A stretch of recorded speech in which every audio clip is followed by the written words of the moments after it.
Hello and good evening. Welcome to Live with Gotham Quilts. I am Allison, and you are here on a very fun and bold show today.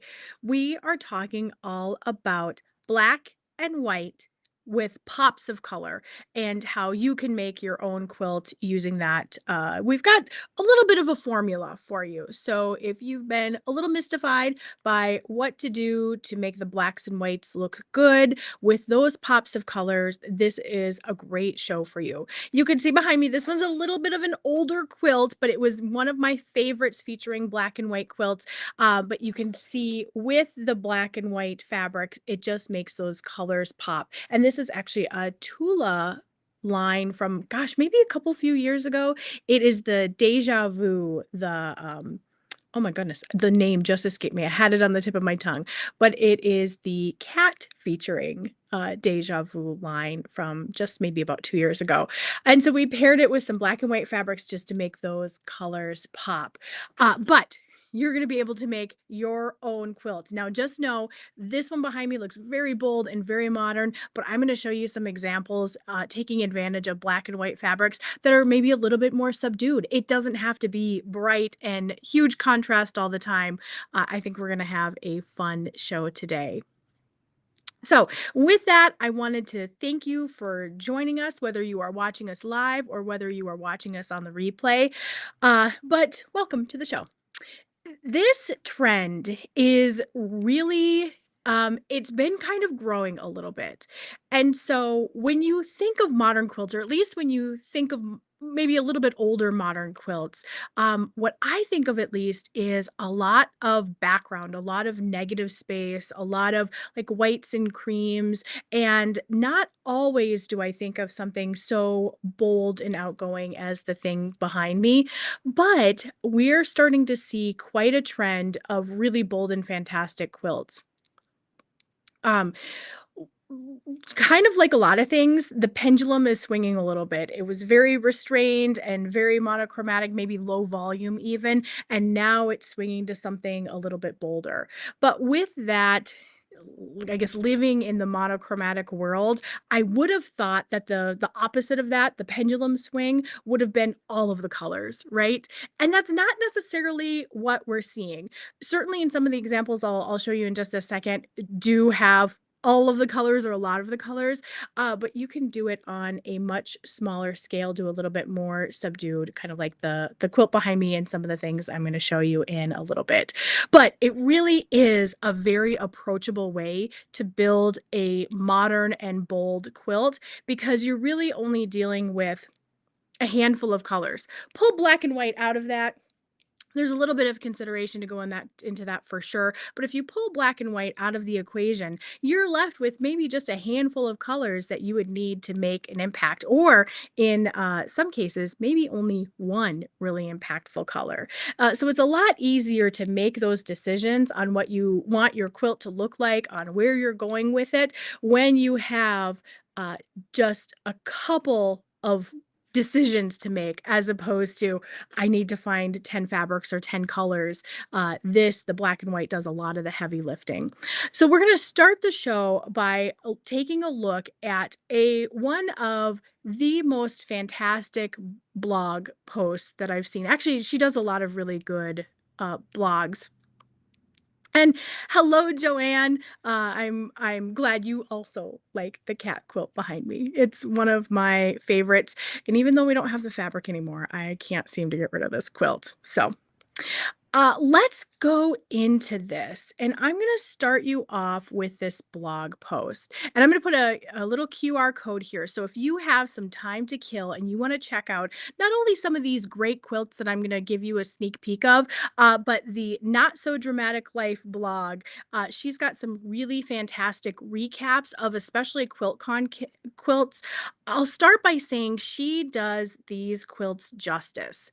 Now, a lot of us have seen those wild, crazy, very maybe influential or very, what's the word I'm thinking of? The quilts that we talk about a lot, right? Those ones that elicit some kind of a response from us. We've seen a lot of those from QuiltCon. What she does in her blog here is goes to some of the quilts that you don't see so much of, right? Maybe they're not the ones that won awards, although I think just getting into QuiltCon is an award in and of itself.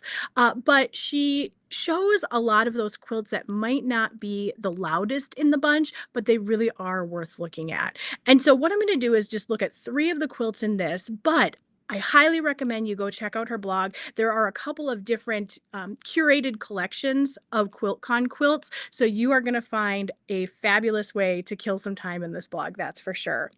But some of the things I wanted to point out, and I'm going to scroll a little bit fast to get to some of these beauties, and you can certainly go back and look later, is this guy right here. There we go. Let me move that so we can see. And this is a great example of black and white doing a lot of heavy lifting and then not needing to add so many or too many more colors to it. I'm not sure that I can imagine this quilt with like a plain white or a plain cream background. It really does need that black and white to bring movement and boldness to this and to balance out those super heavy hitters and those bright colors with a lot of contrast in each of these um, Dresden fan pieces there. So that is a quilt called 3 by Elizabeth Ray. Another piece that I wanted to point out is this guy here, or lady, this gal, maybe we'll call it. This one is called Hues to Say by Erin Croker. And this is just going to show you what I want to point out here is the black and white here is a softer white and a softer black to go along with these more subdued tones. It's not a bright in your face green. It's just more of a gentle grass green. And so the black and white fabric complements that. And then the last one I wanted to point out is this one's a beauty too. Um, let's go to this one right here. And this is the It Started with Circles. And this is another really great example of matching the black and whites to the colors in the quilt. So we'll come back to a few of these later, but I just wanted to give you just a general idea of what we're talking about when we say black and white. Certainly you could have something bold and simple like the one behind me, but black and white has a pretty big spectrum, and let's get into that actually right now. So, when you think black and white, if anybody has shopped for wedding invitations, I would say anytime in the more recent history, you'll probably remember that there is not just one shade of white. There's probably about 50. And so this is a piece of fabric that I would consider to be a white. If somebody said, pick me a bolt of white fabric, this is the one I would pick. But someone else might pick something a little bit different. And I'm going to put this up because when it's by itself, I'm going to switch some fabrics here. When this one is by itself, it looks pretty white, doesn't it? This is a completely different piece of fabric. But then when I put it next to a piece of fabric that I would also consider white, you can see the difference between these two fabrics here. This one now all of a sudden in comparison looks a little creamier, and this one looks a little starker, a little brighter. And even by itself, under some lights, this can look a little blue. If you were to pick up the bolt in the shop, and I've got some pretty bright lights here, so it's not looking as blue as maybe it does in sunshine, for example. But this one could verge on like a gray, a super light gray or a super light blue. But it is called super white. It's a bright white by Riley Blake. And then if we go even a little bit further down the line here, this, if it were just by itself, you would say that is definitely a white fabric, but put it next to some other whites and look at that. It just looks a little creamier. So there is definitely a spectrum when it comes to the white fabrics that you choose. On the same side of that, and I'll move the white fabrics aside here, on the same side of that, we see that in black fabrics. Now, I will say there's probably a lot less variation in terms of black fabrics than there is in terms of white fabrics. When you say white fabrics, we've got a huge selection of all things that we would consider white. Black, it's a lot smaller, it's a much more narrow band, but this a perfectly fine black fabric. Again, the lights are a little bright, so it's looking a little more washed out than it does in person here. But then you put it next to something like this Bella Super Black, which is one of my favorite black fabrics here, just because it is so rich and saturated in that color. And boy, this looks gray by comparison, right? Whereas by itself, you might say that's a perfectly fine and acceptable black fabric. And then just like we saw in the it started with circles fabric, you can even go into the charcoal and mix that with a lovely cream, and you would have a perfectly wonderful group of black and white fabrics. So with that, um, the other thing that you'd want to look for is the undertone of that. Now, we talked about it, we hit on it a little bit here, and that this, in comparison, looks a little blue. If you were just looking at that fabric, you might just say that's a black. But when you compare it to something else, it looks a little blue. And so when you're picking your black and white fabrics, it's just something to be mindful of, the undertone of your fabric, because it might either play really nicely or it might fight with some of the other fabrics that you have in your collection, in your group for your quilt. Now, you might say, how on earth would I know, right, if this particular shade of black is going to play nicely or fight with my fabrics? And there is a really good way, a good, easy way to find that out. And it's exactly what we're doing here.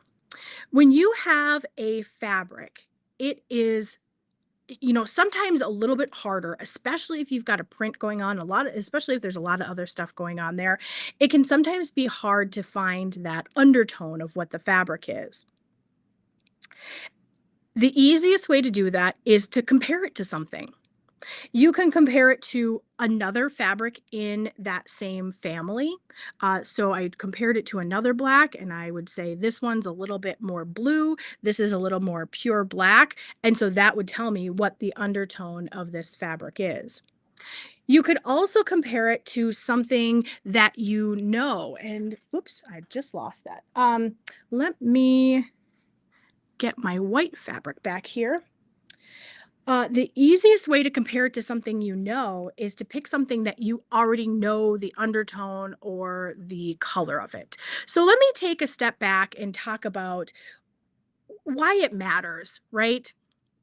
What you're looking for when you're going to mix your quilting cottons is this color leaning warm or is it leaning cool? And so we're going to take a little bit of a break to just do a teeny tiny bit of color theory. So, does it lean warm or does it lean cool? And I think we all inherently know which colors are warm colors. So, the red, orange, yellow, those are the warm colors. And then we all inherently know the cool colors. So, the blue, green, and into purple. What is so wonderful, fabulous, and also difficult for us quilters is there just about every color you have, there can be a warm version and a cool version.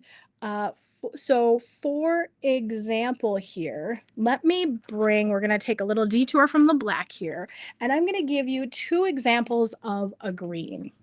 So here's example one of a green, and here's example two of a green. Now, this particular green here is a lot more yellow than this one over here. So I would call this kind of verging on a warm color. And this one is just a straight pure green. And so that puts it squarely in the cool family. And so the same thing can happen with your black and white fabrics. And so when you're looking at this, take a fabric that you know is warm or cool and put it next to it and see if it gives you the intended result. So in this particular case, this fabric leans a little bit more to the blue side, a little bit more to that cool side. And so when I put it against the yellow, it looks a little washed out, maybe a little bit muddy, just kind of um, faded, I guess is what I would call it. Now, that is a completely and perfectly acceptable look as long as that's what you're going for. But if you put these together and this isn't really your intended result, that's not what you're after, try changing out your black or your white. If this were my pop of color, for example, and I have this bluish looking black against it, it looks, I would say, a little bit more like what I was going for. And so that is why the warm and the cool matters, even for something like black, like white, like these charcoal colors here. But well, we'll get to that in a second. I'm getting ahead of myself. So that is what you're looking for as far as your fabrics go, is that, like I say, even black and white fabrics are going to have an undertone that you need to be mindful of. Now, I want to make it super clear. I'm not suggesting that you can't or shouldn't mix warm and cool colors, but it's one of those things you gotta know the rules before you break them, right? I think that's, did Picasso say that? I'm not really sure. I think there are fabulous, wonderful, artists who have said that. So with that, let's see here, we've talked about that. Um, we could also play the same game, do the same thing with a white fabric. And this one is the creamiest of the white. So when you think of the three that were put together, this one is the most like a cream. It's a creamy white. Now, this also has the same effect on your pop of color on that bright color. So since this one is a little creamier and I might even, nope, I think I just have the bright ones today. Um, it's going to give you a completely different look and feel than this one over there. When you pair a creamier white with a bright, almost neon color like we have in this green here, that's going to subdue the neon. It's going to subdue it a little bit, as opposed to if I were to mix it with this super bright white here. You could see it kind of energizes that bright green and makes it a little bit brighter. It makes it pop a little bit more. And then on the green side, it's going to have a similar kind of effect. This very cool green brings out the creaminess of this white fabric even just a little bit more. And this just looks very clean with this super bright kind of bluish tinted white. It makes it just pop even more. It makes that white stand out even more. So those are the considerations to keep in mind when you're finding your black and white fabric, because not all black and white fabric is created equal. Now, when you are going about your quilt, when you're working with black and white and a pop of color, the first thing that you'll want to do is pick your pop. Pick what you want to stand out, because after that, everything is pretty easy to change.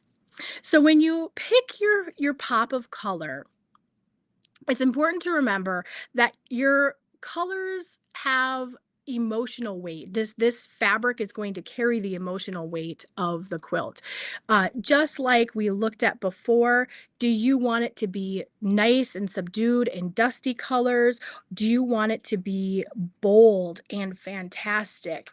And this one is kind of somewhere in the middle here, but do you want it to be bold and loud? And so your pops of color are going to make that determination for you. Now, one thing I want to point out is you might have heard studies, or like a study said, or researchers have found that colors have weight, feeling behind it, right? An emotional feeling. And I will say, hot take on this, I think that's absolutely poppycock. And I will tell you why. I think there's a little bit of truth to that, but not everybody, when they see blue, thinks, oh, this is calming. I think what is much more likely and much more accurate about it is that Colors are a response to like context rather, culture and learned association. So if we take a red fabric, for example, and I just happen to have one here. If we take a red fabric, for example, red can mean so many different things based on the context. So in a romantic context, if I took this red and turned it into hearts, it would feel passionate and romantic. If I were to see the same red color on a test that I just did or an essay that I spent days writing, it feels threatening and maybe angry a little bit.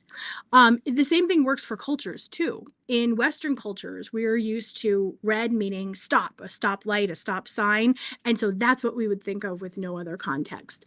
In China, for example, red signifies luck and celebration. And so that association with red is so much different than mine, for example. But the thing that I wanted to point out is that in just about every example, and I'm going to swap out this green here with this color here, context means everything. If I pair this red with this green, what do you think? Right? I know what I think when I see these two colors right away. I think Christmas. If I were to take that red fabric and pair it with this blue, I think patriotic, especially if I throw a white in there. Same red, different context, different friends that it's hanging out with. So in that case, the context means everything. So don't let the supposed association of a color steer you away. The entire fabric store of colors, the entire crayon box of colors is at your disposal. Just be mindful of what you pair it with, and um, and there you go. The rest is, as they say, history. Now, the other thing, so I want to kind of point out, I said there was a little bit of truth to colors having emotions and feeling things. What I think they actually meant is that the saturation rather than the hue or the actual color of the piece. Oh, in France. I love I love that. Patriotic, I guess there are many different color or countries rather that would have red, white, and blue, maybe in different orders. But yeah, France, I like that one. So with that, I think that it is much more likely the saturation than it is the color that does the heavy lifting of emotions and making us feel emotions. And so we have said it a number of times on the show. If you were with us with for our last thread talk with Carolina Onito, there's a lot of things that do all the heavy lifting. So in this case, I think brightness and saturation does the heavy lifting of making you feel a way when you see a color, but the color gets all the credit.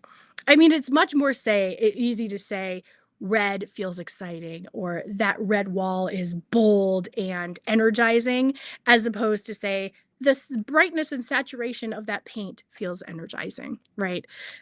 Just another example of color taking the credit for something that something else is doing. But all this to say, no matter what you do, there is no wrong answer here. It's just things to keep in mind, things to know when you are building a quilt, because it is so much easier to know these rules going in so that you can head right to the place where you need to go in that fabric store, as opposed to bringing all the things together and saying this doesn't feel right and I don't know why. So that is what we're here to do, is to help give you a head start, to give you a jumping off point for all these fabulous things. So once you've decided on your pop of color, what it means to you, what way you want to go, do you want to go bright and saturated? Do you want to go dusty and kind of moody? Then the next step is to decide your contrast. Now, when we're looking at the contrast, of course, the brightest white and the darkest black are going to give you the most contrast. There's the most difference in between those two colors. You can split the difference a little bit and go something with like a creamy white, for example, and a charcoal color. And you can see when these two are next to each other, let's find a good way to do that. When these two are next to each other, you can see just how different they look. The question is, do these pairs work with your fabric? We talked about the undertone of the fabric. Does the undertone of the fabric work with your pops of color? So after you pick your pops of color, it is so much easier to change out the black and the white fabric to match the feel, the vibe of your quilt than it is the other way around. So pick those pops first, then pick the black and white fabrics that will go along beautifully with it. The other piece that you want to keep in mind is how much of this pop do you want? In the quilt behind me, we've got a fair amount of that pop of color. That's all the cat's bodies, and so it does make up a pretty sizable portion of the quilt. And the quilts that we saw from QuiltCon, for example, those ranged from, a beautiful section in the middle of being the color to the beautiful Dresden pieces there. It's all about what you want. Anything goes, just do it intentionally. So if you're thinking you just want a small dose, you want a little bit of a pop, stay below 20 to 25% of that pop of color. And then the rest, the 80 to 75%, is going to be black and white. Now, we've seen some beautiful quilts that are like that, where it's just truly a little pop of color. There's a little piece in each block that's scattered throughout the quilt. That is a beautiful effect. If you get much above 25%, then what you're kind of working with is a 3-color quilt. You've got your black, you've got your white, and you've got your pop of color. The quilt behind me, I would really call that much closer to a 3-color quilt because of all of the pops of color there. Nothing is wrong. It's just what you want to go with. If you're intending to have just a little bit of pop of color to accent that black and white, and you end up with something behind me, maybe you'll think it's a lovely quilt, but it's not really what I was going for. So keep it under 25% and you should be good. The other example, and I'm going to cue this up before I show you, is to do something like the Hues to Say, which I will say that quilt name a million times because I just think it is a fabulous and wonderful name.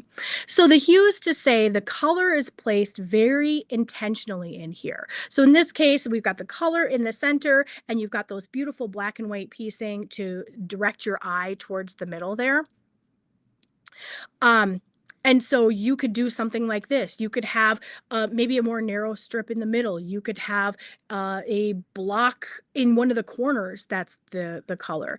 In that case, you're going to let the design decide how much of that pop of color you're going to have, and the rest of it is going to be in black and white. The other thing that you might want to consider doing, hear me out on this one, and that is let the pop be the background. So we can kind of mock this up a little bit. How fantastic, and I'm going to go off screen here for just a second so I can rearrange these, but how fantastic would it be to have a whole bunch of that pop of color? I guess there's a certain point where it's no longer a pop, right? And then you have little bits of black and white for the piecing. So then the black and white is the accent, and the main color here, the background, so to speak, is that beautiful pop of green. Now you're going to have to really love that pop of color if that's the way you're going to go. But it is an option. It's an idea. And I hope to see some quilts from you guys out there with that, taking full advantage of those beautiful, bright, bold colors and just adding an accent of the black and white. And I love this. You are 100% correct in that black and whites are not all created equal. However, I will say that there is a lot more. If you think of the whole rainbow of all of the colors of fabric that you could possibly pick out, there are a lot fewer options, I guess we'll call it, for the black and the white. So if you did want to do that, if you did want to purchase some of these things when they're on sale, what I would recommend is getting the two ends of the spectrum. As we talked about, you could have a bright white, kind of a blue white, and a creamy white. Actually, this one's a little bit creamier. And a creamy white. And then that way you would cover if your pop of color is going to be a cool color or you want it to really pop like that. Or you could cover it if you wanted to do something where it is intentionally you're mixing the color or the temperatures, or if you have something that's a little more warm. It's definitely twice as much fabric, but if you're getting something on sale, you definitely want to get your money's worth. And then you could do the same thing for the black fabric. If you ever see like a Bella Super Black on sale, definitely pick that up because that's going to be a good find. So get something a little more saturated or a little more cool and a little more, I guess the black, it's not really cool or warm. It's just in there. And Raquel uses a lot of loud colors as background. Lime green, I must have been channeling you today when I picked this one for the show, but the lime green is a fantastic, beautiful pop.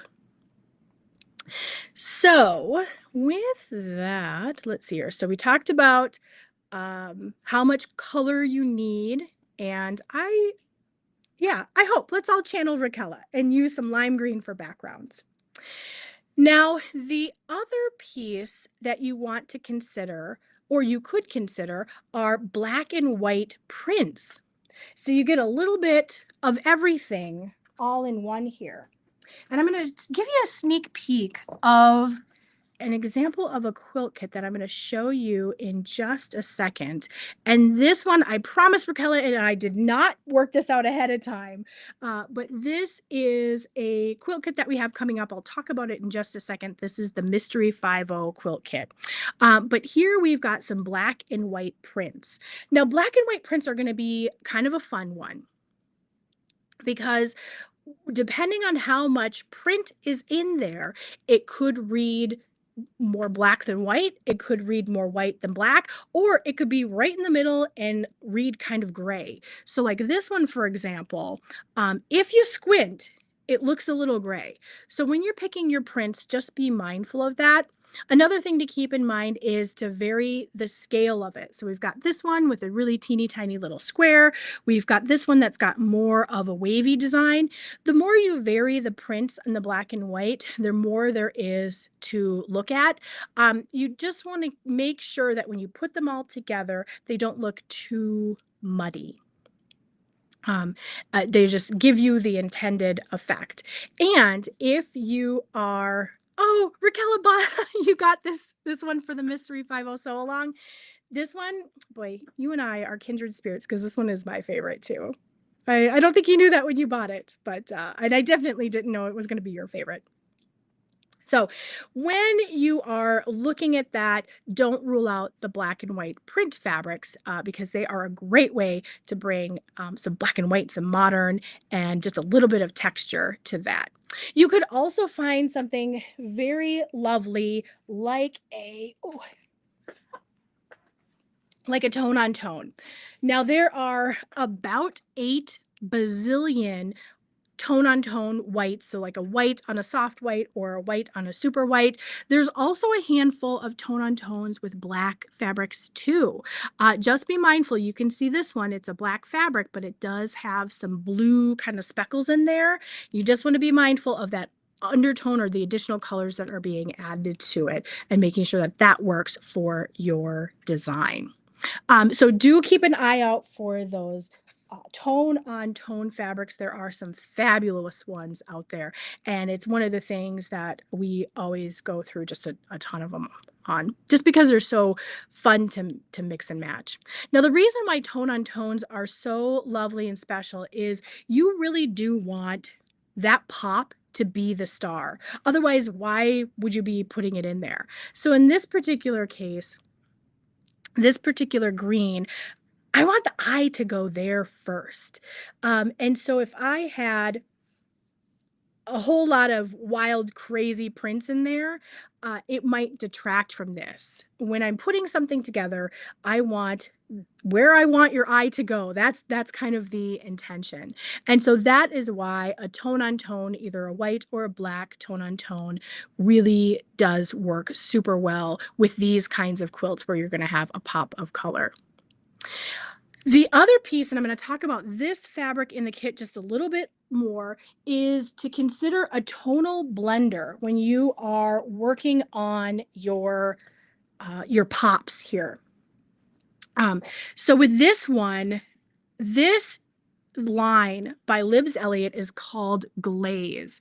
Now, Glaze, you can tell by a lot of the prints that she does, is she comes from a very architectural, very not architectural, I just kind of made that up, but she comes from a very, I think, technology focused, yes, tech world, algorithmically driven world here. And so she makes some really very interesting fabrics. This line of blenders is called Glaze, and it's absolutely gorgeous. What it does, the reason why I love it for things like this, is it really kind of tones it down. When you're dealing with such a bright focal point, you want it to you don't want it to be too distracting with a print or a bunch of different colors. I want this color to be the star. And so this line Glaze does it. So if you want to check out the Libs Elliott section of our website, go ahead and scan that. Glaze is a fabulous line for this. And it's not just all these bright colors. You can get the same texture in a lot of really lovely subtle colors as well. We're just talking about the bright ones today. Another great line by Libs is Phosphor. And that one has just a teeny tiny bit of texture, but these fabulous, beautiful colors as well. So a tone on tone is a great way to add those pops where you want the color to be the star, not necessarily the print of the fabric, for example. And so this one is coming back to our Mystery 5.0. So we talked about that just a little bit.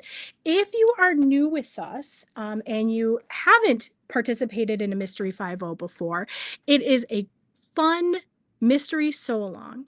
What I love about this one is it gives you get to see all of the fabric that goes into this. So this particular kit is going to make a quilt. The quilt is generally a throw size. So this one, my notes are way over here, so I'm going to grab them. This quilt is 60 by 76 inches when it's all finished. I can't spill any secrets about what the design is going to be, but you know that every single piece of fabric in here is going to be used along with this beautiful pop of color here. The clues drop on July 1st. You get those by email. And then we have a Facebook group where you can join. There's going to be videos for like helpful tips and tricks when you're making this.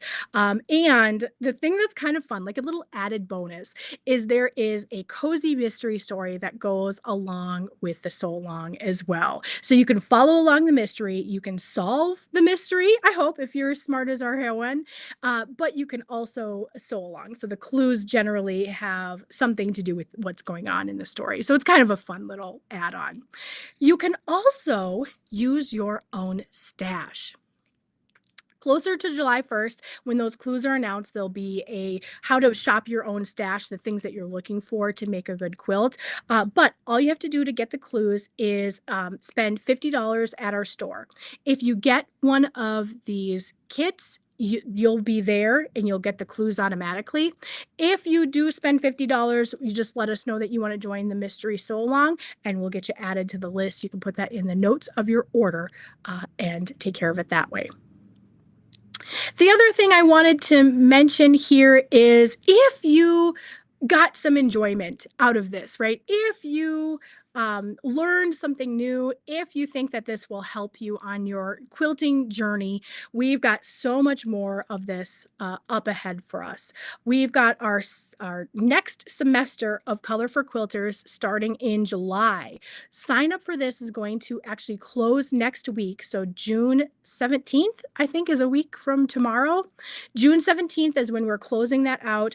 With the Color for Quilters class, it'll start with a book that is specifically written and designed for quilters, and you'll have the opportunity to add a fabric bundle. If you don't have a whole lot of color in your stash, there will be experiments each month to help cement the ideas that you're learning in this Color for Quilters class, how to pick out fabrics, how to put them together, what to do when something just doesn't quite feel good, it doesn't feel right. And that is all in our Color for Quilters class. That bundle is especially great for, again, people who don't have a lot of fabric in their stash. So with that, we talked through a lot today, right? We talked about black and white fabric and how to make it into your modern quilting trend right now, how to make it very approachable and accessible for whatever skill level you're at. Please do check out the Not So Dramatic Life blog to get some more inspiration, not only for black and white quilts, but for all of the quilts that were at, not all the quilts, for a select curation of quilts that were at QuiltCon. It'd be a great way to wet your whistle, get some great inspiration, and see some of the amazing and creative things that people are doing. Don't forget that Libs Elliott Glaze, if you are looking for that pop of color, that's a great place to start. She's got lots of really bright, gorgeous saturated colors, and also some kind of gentle ones as well. The Mystery 5 starts July 1st. I showed you one of the kits. We've got a handful of more on our website, including some Tula Pink, some Tim Holtz, some really fun collections.